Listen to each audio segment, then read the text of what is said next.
Здравейте, пичове! Продължаваме с Висшата лига. Уиган посреща отбората Съндърланд на DW. Така, не на Евилейн, нали така? Не на Евилейн. А сега, какво ще ни чака тук? Знаете, добре започнахме първите 3 кръга. Както и за купата на лигата, естествено. Така че днес Съндърланд, не знам на кое място са, но са 100% в топ. Извън топ 10, ако не се лъжа.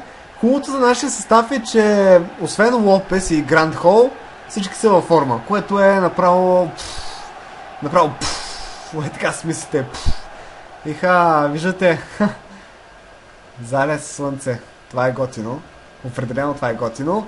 На вратата Скот Карсън, пред него Таверниер, Хол, Дайер, Полмат, Хювс, Бентелеп, Макманаман, Лопес, Маклин и Кембъл. Знаете, доста от играчите ни също така вдигнаха умение, което е нещо много добро за нас. Ще можем да се така противопоставяме на по-големите отбори, предполагаме. Ето го и състава на Съндърланд. Манон на вратата, Джонс, Робърч, Морено, Ванан, Холт, Катермол, Джонсън, Кабрал, Бриткът,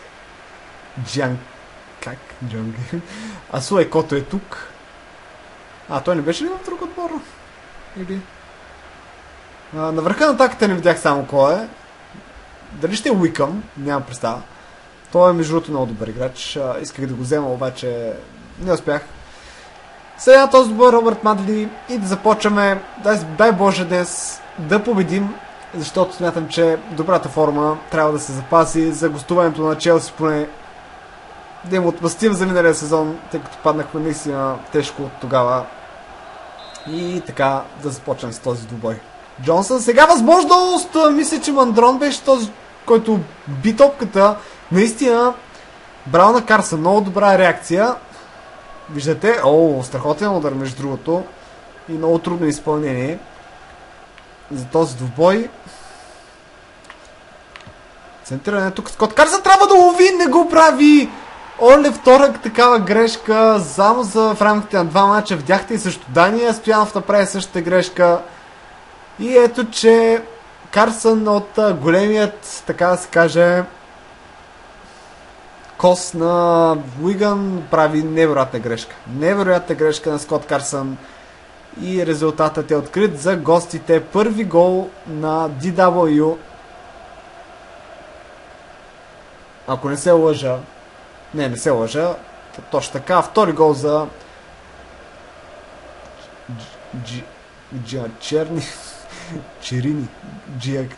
Джиачерини, може би. Лопес ще вкара ли гол? Не! Манон спасява. Манон успява да спаси отбора си от гол и Кюв справи невероятна глупост. Възможно сега. Мандрон. Какво ще направи Мандрон? Успява да се обърне. Топката има Бентелев. Той не успя да изчисти. И хубаво, че беше Дайер на пътя на топката. И това само една минута продължение. Уиган срещу Съндърланд. Двата отбора се теглят при резултат 0-1. Определено след гол в 14-та минута, ако не се лъжа, Уиган започна само да атакува, но не успя да отбележи гол. 16-та минута. Да се надявам при втората част това се промени. Добър пас сега тук към Лопес! Ще имаме ли гол? Не! Колко малко само във всяка една ситуация не достига на Уиган. Не мога да повярвам, наистина. Понякога случва се да не ти достигне малко, но тук, специално този двубой, във всяка една ситуация Уиган не им достига поне 1 сантиметър. Кабрал, това е възможно сега за отборът на гостите. Джонсън успява обаче да изкара топката в аут. Удар сега на Дайер! Катермол изчиства от гол линията. Невероятен просто двубой.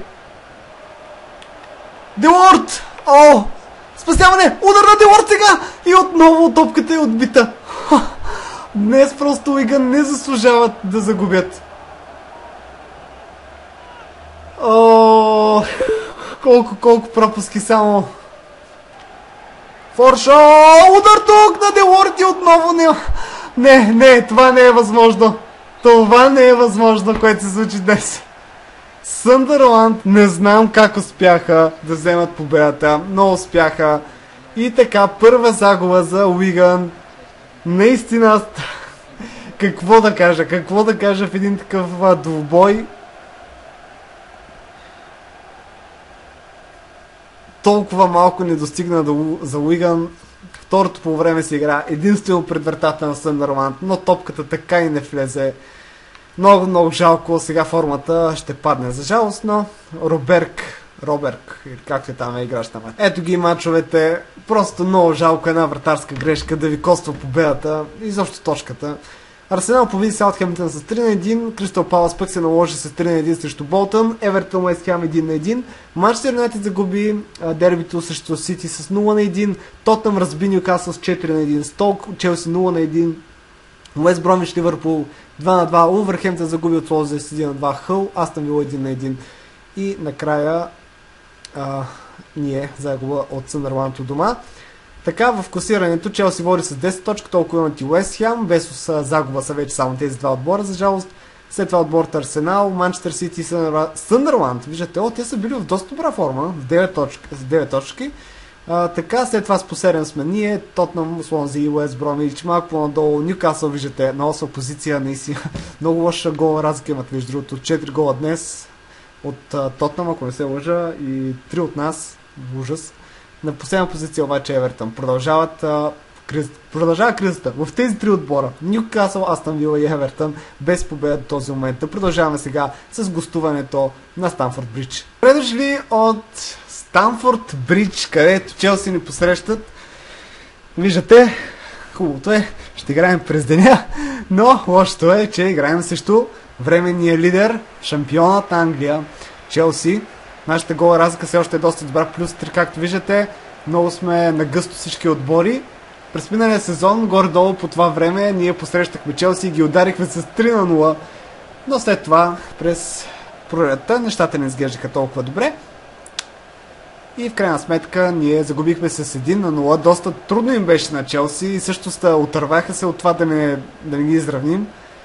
Сега обаче продължава формата при някои от футболистите, при Карсън, Макманаман, мисля, че Кембъл също така, Форшоу днес започва, ето го и състава на Челси, 4-2-3-1, Куртуа, Иванович, Ейк или Аке, не знам ударението, Зума, Луис, Микел, Рамирес, Вилян, Какута, Азар и Диего Коста, или Коста. Ние отново с 4-2-3-1, Карсън на вратата, пред него Таверниер, този път Роне. Не знам как да го кажа, просто кажете ми. Роне, започва Дайер, Поломат, Хюс, Бентелеп, Макманан, Форшоу, Маклин и на върха на атаката Кембъл. Ето го ушатата маймуна гаден испански циганин направо. Много е гаден това. Дразнещ. Много ме дразни. Направо много ме дразни това. Се налита на бой, някакви такива работи. Много ги мрази такива. Гадна маймуна. Такива уши има като маймуна. Окей, днес ще ни е много трудно да играем срещу един от най-добрите вратари в света, Куртуа, но нека да го пробваме преди да се изправим с България срещу него. Челси, Уиган, контратаки, дефанзивно, но дали ще успеем да задържим поне равенството, ще видим, дано да нямаме затруднения. Какво ще се случи? Диего Коста сега успява да се измъкне! Страхотно! Страхотна намеса тук на Дайер, ако не се лъжа. Невероятна намеса, виждате го, маймуната нищо не успя да направи. Азар! Удар на Азар! И лошо изпълнение. Не знам защо Азар е без коса ли бе? Ето бе. Ето ми е косата. Не знам защо не са го направили между другото.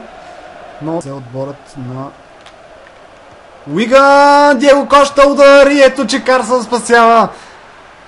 Този път вече Коста беше се освободил много добре и слава богу, че на вратата е Карсън, който успя да отбие тази топка. Естествено, ударът Коста не беше най-добрият, но в крайна сметка Вилиан сега за топката. Ето ги центрирането. На втора града. Възможно сега за отбората Челси. Какво стана тук, дами и господа? Не видя топката Карсън. Имаше рикошет. Имаше рикошет, който за жалост идва в много неприятен момент. О, да, ето. Автогол на Хюфс. Удар сега на Хюфс. Оле, така няма да си изкупи вината за автогола. С такива удари. 1-0 за Челси. За втори пореден двубой. Другият отбор успява да вкара след брутална грешка. То не, че тук специално беше много голяма грешката на Хюфс, но в крайна сметка не е чист гол, така да се каже. В крайна сметка Челси Уиган 1-0. Вау, Диего Коста не може да бъде спрян. Сега тук възможно за Челси 2-0. Какъв късмет само за Челси. Първи удар за второто по време. Тук Диего Коста е човека, който бе в основата на този гол. Увлече поне 3-4 играчи на Уиган и в крайна сметка 2-0 за Челси. Нямаш какво да направи тук Скот Карсън. Виждате как се освободи достатъчно място тук. И 2-0. Много жалко след... Но е трудно. Трудно е да се организира. О, Азар, този път... косата му се оправи. Боже, Господи. Трудно е да се направи сега. Те паркират и автобуса. Нали? Съндърланд разбирам. Като паркират автобуса. Гости бяха, не бяха кой знае колко по-класни от мен. Обаче сега, нали, отборната част да паркира автобуса от дома срещу Уиган, малко е тъпо така.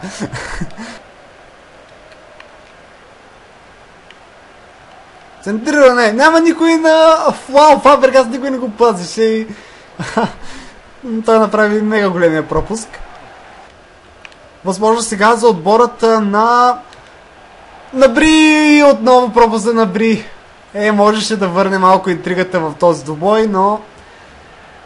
Просто... Не! Защо? Къде отива сега?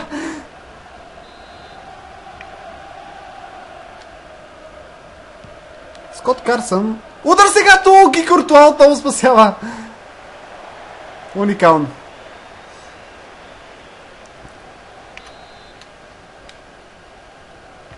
Центриране. Възможност удар отново. Куртуа спасява. Няма го обаче. И край на този матч. Челси побеждава с 2-0 отбората Уиган. Напълно незаслужено, лично според мен. Но в крайна сметка, такъв е този клип. Да успяхме да вкараме дори едно попадение. На Бри беше така доста близко до това да стане факт, обаче нищо ненормално не се е случило в крайна сметка. Втора поредна загуба. Ето виждате, имахме дори повече точни удари. Жалко за днес, тъй като смятам, че бяхме по-добрия отбор от както от Съндърланд, така и от Челси, което днес е малко странно. Куртуа, естествено, ще бъде играч на матча. Така, Астън Вила първа победа за тях за този сезон срещу Кристал Палас с 1-0, Болтън, Евертън 1-1. Евертън продължава да тънат на дъното. Челси Уиган 2-0, Ливърпул не успя да победи от дома Хъл Сити след 2-2, Манчестър Сити победи Сток 2-0, Нюкасъл най-сетне е победа, първа за тях срещу Увърхемптън 3-1, Саутхемптън, Уест Бромич 1-1, Съндърланд победи Тотнъм с 2-1, Суонзи Арсенал 1-2 и Уест Хем, голяма издена според мен, победи Манчестър Юнайтед с 2-1. В класирането Челси водят заедно с Уест Хем с по 13 точки. 12 имат Арсенал, Манчестър Сити и Съндърланд. Явно Съндърланд ще бъде отбора, който ще изненада всички този сезон. След това Уест Бромич, които правят невероятен сезон до този момент. Тотнъм, Уиган, Ливърпул на 10-та позиция, Нюкасъл пък 14-ти. Виждате, Манчестър Юнайтед на 15-та позиция. Направо ужас. А Болтън влязаха в зоната да изпащате за жалост. Евертън на последна позиция. Следващия клип се насочваме към купата на лигата. Домакинстване на Нотингъм Форест и след това много тежко домакинство Манчестър Сити. Също така ще видите склад репорт и календарът за месец октомври.